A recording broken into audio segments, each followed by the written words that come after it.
This group of villagers from the backcountry of Iran were all attacked and bitten by a rabid wolf. They have come to a local facility of the Pasteur Institute in order to receive treatment.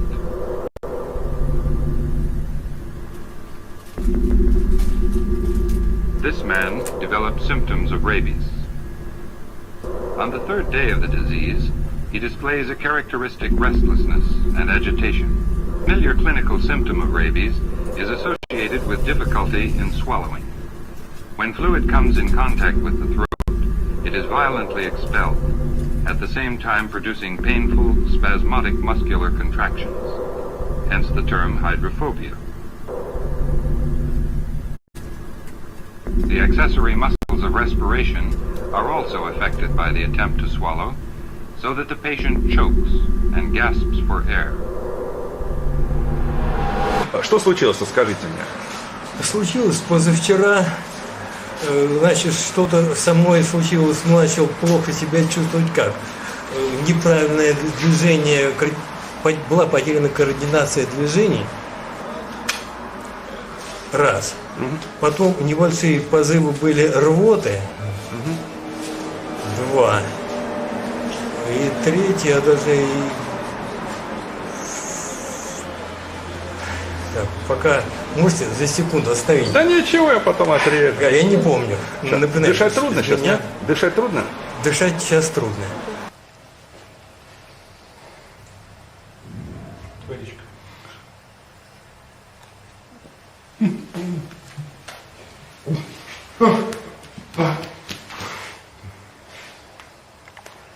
Чек поставил. Ага.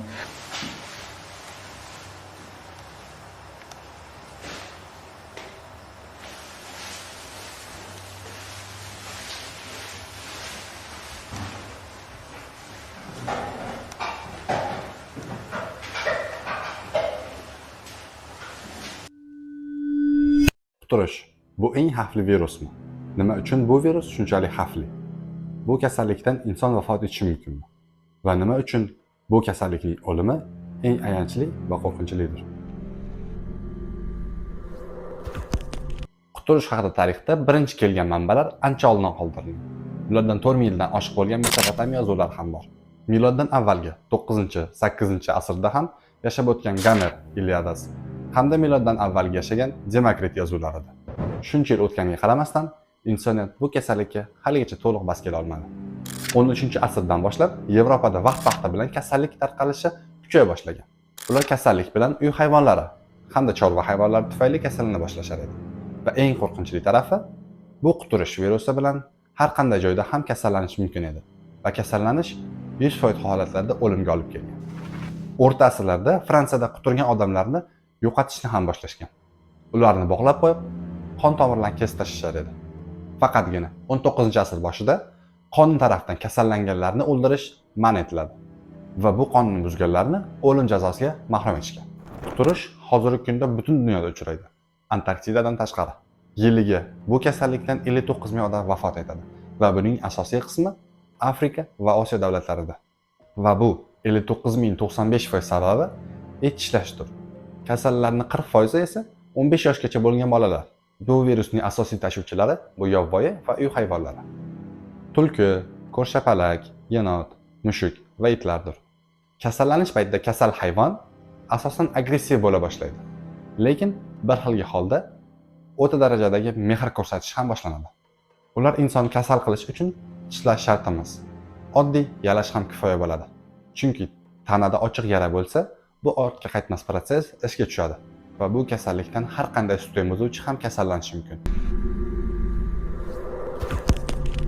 Quturish virusi juda xavfli, chunki zarradek bo'lgan ribonuklein kislotasi molekulasi asosiy vazifasi bu kasallanganning miyasiga tushish. U miyagacha bo'lgan yo'lni ham juda tez bosib o'tadi va buning uchun hayvon tishlagan joyidan mushak tolalari orqali tananing boshqaruv markazi, ya'ni miyaga yetib boradi. U miyaga borguncha hech qanday asorat bildirmaydi va shu sababga ko'ra insonlarda kasallik aniqlanishi juda ko'p vaqt olishi ham mumkin. Bu vaqt hammada har xil bo'ladi. Asosan bu davr 2 oydan 3 oygacha bo'ladi. Lekin bir haftadan to 1 yilgacha bo'lish imkoniyati ham bor. Bir aniqlangan hol bor. Inson kasallangandan so'ng 1 yildan keyin virus asorat ko'rsata boshlaydi. Bu paytga kelib, siz bo'lgan hodisa haqida hatto o'ylab ham o'tirmaysiz. Chunki 1 yil oldin qo'shningizni mushugi ishlab olgani esingizda qolmagan ham bo'ladi. Miyaga yetib borgach virus geometrik progressiyada butun tanada ko'payib, uni ishdan chiqara boshlaydi. Boshda quturish oddiy o'tkir respirator virus infeksiyasiga o'xshaydi va uning simptomlari holsizlanish, isitma oshishi hamda mushaklardagi og'riqlar seziladi. Lekin miyani ishg'ol qilgandan so'ng og'ir yalliqlanish hamda ensefalit boshlanadi. Va shunda haqiqiy tamom endi kelayotgan bo'ladi. Boshda halqum va tuprik bezlari ishdan chiqadi. Qaltirash va spazmlar. Keyin dezorientatsiya. Kasalni bir tushgan holga olib kelib, bir jahldor qilib qo'yadi. To'xtovsiz chanqoq va so'lak oqib turishi davom etadi. Vaholanki, quturganning eng katta qo'rquvisi bu suv. Oxirida butun tana falaji va o'lim. Virus deyarli hech qanday tuzalishga imkon bermaydi. Lekin bir istisno bor. 2004-yil Wisconsin shtatidagi 15 yoshli qiz Gina Gizni ko'rshapalak ishlab oladi. Yarasi juda jiddiy bo'lmagani tufayli uydagilar uni shifokorga ko'rsatishmaydi. Va 37 kundan so'ng Giz o'tkir infeksion kasallanish ehtimoli bilan больницаga yotqiziladi. Uning onasi bu hodisa haqida darrov eslamadi ham. Lekin qimmatbaho vaqt allaqachon boy berilgan edi. O'shanda Ronnie Wolby boshchiligidagi doktorlar qizni ota-onasiga eksperimental davo usulini sinab ko'rishlari mumkinligini aytishadi. Keyinchalik bunga Milwaukee protokol nom berilgan. Bu usulda qizchaning miyasiga virus yetib bormasligi uchun qizchani sun'iy komaga yotqiziladi va virusga qarshi dorilar bilan davolashni boshlashadi. 6 kundan so'ng qizcha uyg'onganda uning tanasidagi immunitet hujayralari virusga qarshi jang olib borayotgan edi va 31 kundan so'ng virusdan asar ham qolmadi. Bu eksperimental davolanish usuli yana 36 kishida sinab ko'rilgan. Faqat ulardan 5 taginasi tirik qolgan xolos. Bugungi kunda kasallikning yagona oldini olish yo'li bu emlamadir. Birinchi bo'lib quturishga vaksina ishlab chiqqan olim bu fransiyalik Louis Pasteur. 1885-yil 5-dan 16-iyulga qadar u 8 yosh bo'lgan vahshiy tarafdan tishlangan bolachaga emlama kursini muvaffaqiyat bilan o'tkazadi. Hozirgi kunda to'g'ri intervalda qilingan emlama minglab odamlarning hayotlarini saqlab qolmoqda. Quturishdan kelgan o'lim nima sababli eng ayanchli o'lim ekanligini tushuntirish uchun sizga bitta misol keltiraman. Siz shahar vasvasasidan charchab, damogani shahardan tashqariga, ya'ni o'rmonga chiqasiz. Uzoq yo'l yurganligingiz sabab siz charchab, ozgina dam olishga qaror qilasiz. Havo dimligi tufayli uxlab turgan paytingiz mashinani oynagini ochiq holda qoldirasiz. Siz uxlayotgan paytingizda o'rmonda quturishga chalingan ko'rshapalak u yoqdan bu yoqqa uchib yurgan bo'ladi. U o'zini g'alati va noqulay his qilyapti. U gidrofobiya tufayli juda chanqagan. Siz uxlab yotganingiz bilan uni o'ziga jalb qilasiz va u hujum rejimiga o'tadi. Siz uxlab yotganingizda shunchaki 6 gramm og'irlikdagi u qanotli tizzangizga o'tirib tishlaganini sezmay ham qolasiz. Chunki uni tishi juda kichkina va shu sabab u teringizni zo'rg'a tishlay oladi. Va tishlagandan so'ng katta tishlash izi bas kichkina qirilgan iz qoldiradi xolos. Avval aytganimdek, virus qondan tarqalmaydi. U mushakdan tarqaladi. Shu tufayli hech qanday qon analizlari ham kasallikni aniqlay olmaydi.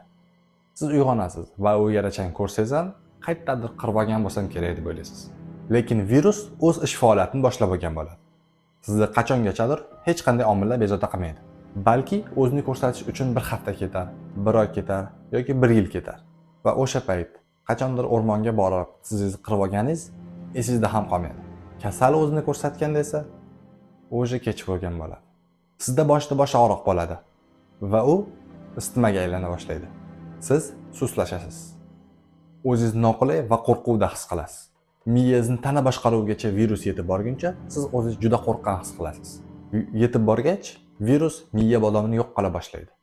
Miya cerebellumi virusdan qizishdan mushak koordinatsiyasi hamda muvozanatni yo'qotadi. Bu holatda doktorga borsangiz kerak.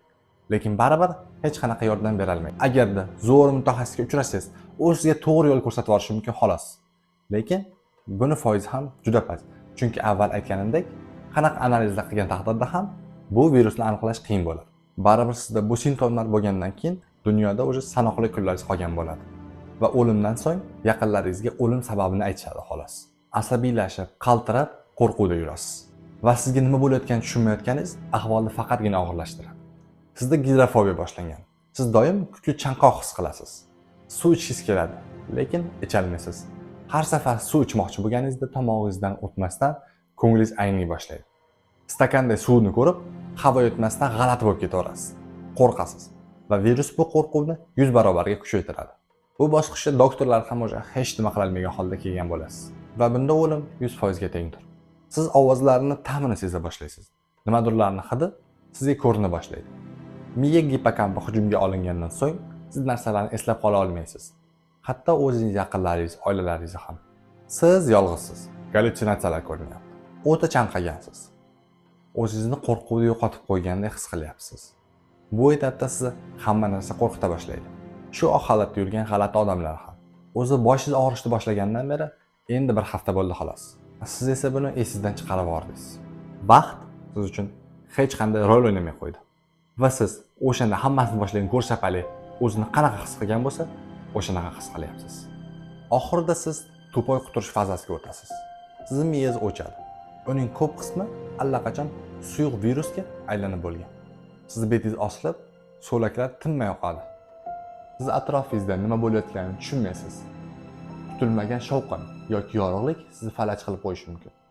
Va qiladigan ishingiz polga qarab o'tirish xolos. Siz 72 soat mobaynida uxlamagansiz. Keyin vafot etasiz. Yangi muammo bu jasadni nima qilish. Jasadni ko'mish kerak. Lekin virus miya qoldiqlarida saqlanib qoladi. Va biror bir kemiruvchi unga teginganda u kasallanib zanjir yana qaytadan boshlanadi. Agarda siz it ishlagan bo'lsa, shifokorga uchrash majburiy. Hatto u sizni buyizlarda hovlisida it bo'lsa ham. It yoki mushuk ishlagandan so'ng birinchi bo'lib qilishingiz kerak bo'lgan narsa bu yaran iliq suvda, sovun yoki boshqa yuvish vositalaridan foydalanish. Chunki bu vositalar virus tarqalmasligiga yordam beradi. Va bundan keyin shifokorga uchrashingiz bo'ladi. Bo'ldi.